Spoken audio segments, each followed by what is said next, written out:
Welcome back, cowboy and cowgirl coders. We are at the lesson one problem set. We finished lesson one, now we're at the lesson one problem set, and I want you to turn all of this blue. You're going to do all of these videos and all these quizzes, and they go pretty quickly. For instance, the first video and the first quiz talks about search engines and the web, and just asks you to choose some stuff here. So you choose that one. And then in the second one here, it's just going to ask you to print, review printing, and so you're going to print a little mathematical formula. So there's my answer. Feel free to look at it, and if that helps you, great. And then in the next video here, we are again just having to choose some stuff and think some stuff through from what we've learned, right? And so go ahead and do that one. And if you don't understand, like if you don't get it, continue the answer and then come back and just make sure that you understood it. But see if you can solve it before you go look at the answer. And of course, you're seeing my answers too right now. And again, I'm giving that to you so you can think it through. The next one is you're going to do a little division. And again, you can look at how I figured that out, but it's basically figuring out how far, what nano distance is. And it's the distance that speed of light travels per nanosecond. And so you're just going to do that little division in that one.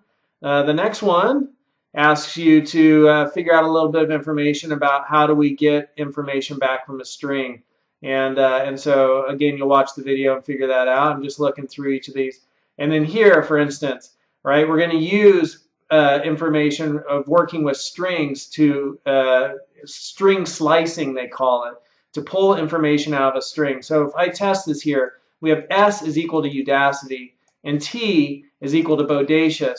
Well, what happens when I take the string 0 to 5 of Udacity? Remember, the first position is 0. So I got 0 there for the U, and then 1 for the D, and then 2 for the A, and then 3 for the C, and then 4 for the I, and it doesn't include number 5, so it's not going to give me the T. It does everything up until the last number. It includes the first number, but it doesn't include the fifth number, because we got 0, 1, 2, 3, 4, right? Even though I counted 0, 1, 2, 3, 4, I got 5 elements. And so that's just something that takes a little time to get used to. Often the first element in programming is numbered 0, the 0 element. So if I run that, you can see down here, it gave me UDACI, the 0 to 5 elements, and then it gave me OUS,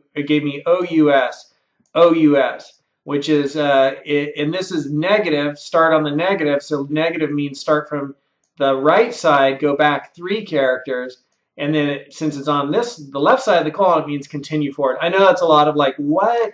But again, it's like I'm explaining a new language here and you're learning how to speak it. I could have also written this like this, instead of saying starting from the right, which is -3, go back 3 characters, and then continue forward to the end, because it goes from here, the left side, to the right side, all the way to the end. That's a little bit confusing. I could have also written here, I could have said start at, I need these 3 characters, OUS. So 0, 1, 2, 3, 4, 5. Let's start at character 6, because the first one includes it. That should be character 6. And I want to go all the way through the end. So I could just leave that blank if I wanted. And there we go. I got the same result. If it had been character 5, watch the result down here, right? I just added an extra I in. So I got this I, and then I also got from that expression, and then I also got that I from this expression. So I want it to be 6, and then test run, and it does it correctly. And so I could have also said 6, if that's 6, 7, 8, 6 to 8, and see if that does it. And that dropped my S. Well, what about 6 to 9? Would that do it? And that gave me my S back. So you just kind of play with those numbers, and again, you could use this, but just work through the quizzes. I'm going to change mine back to -3 because I kind of like that. And, many different ways to do the same thing. And I'm just checking all these quizzes here to make sure that, you could see. So here we have some text, first 2, and we're going to use the find function. So for that piece of text, we have this method which gets called behind it, .find, and then we could pass in, an argument within parentheses and then quotes, find who. And so when I run that, it finds that who starts at 6. And if I was to count 0, 1, 2, 3, 4, 5, that would be 6 right there. And I could have put in dog. It's not going to find dog, so it returns -1. So when you search for a string, they call it a target. When you search for a target into what you're searching, then if you can't find dog in that string, then it returns a -1. But we're looking for who, and it should return 6 like that. So that's how you do that one. And again, you can watch these answers, and I'm just explaining this. You could even stop this video now and just turn all this blue in and send your screenshot. But I'm providing it just to give you guys a little bit of guidance, and so you could see the code I came up with when creating this. These last two get a little bit more challenging. Here we have a first location. I created a variable called first zip location. I said text, find that first location, right? Within this string of text, find zip. So it finds that right there. That's the first location.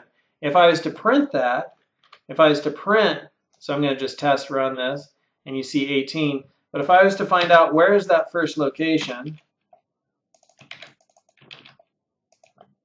that first location is at 4. So we have 0, 1, 2, 3, 4. Right there, that's 4. And that's where we found the first zip, was at position 4. And so for the second zip location, I'm going to say, hey, find zip again, but start at position 4 plus 1, or position 5. Because if I started right here, it would find this zip again, right? But if I start right here, it's going to look from there to the end, and it'll find this, right? And that's at position 18. So that's printing the second zip location. So there's my code for that one. And then finally, this last one is definitely a little bit more challenging, but you're going to use some of the same ideas, right? And it's about rounding. And the secret to doing this one, and this one actually stumped me, but I had to go find help to get this one. But to do that, the secret to that is adding 0.5, right? And then when you take everything that's to the left side of the decimal, you have the correct number. So that's the secret. You can look at the code, run it, see if it makes sense to you, type it in just like I did. And if it doesn't, if you need some help on that one, come see me during office hours or shoot me an email and I'll make another video to explain it. So this is your coding assignment for the week, your programming assignment for the week. Turn all these guys blue, take a screenshot of it, and turn it in.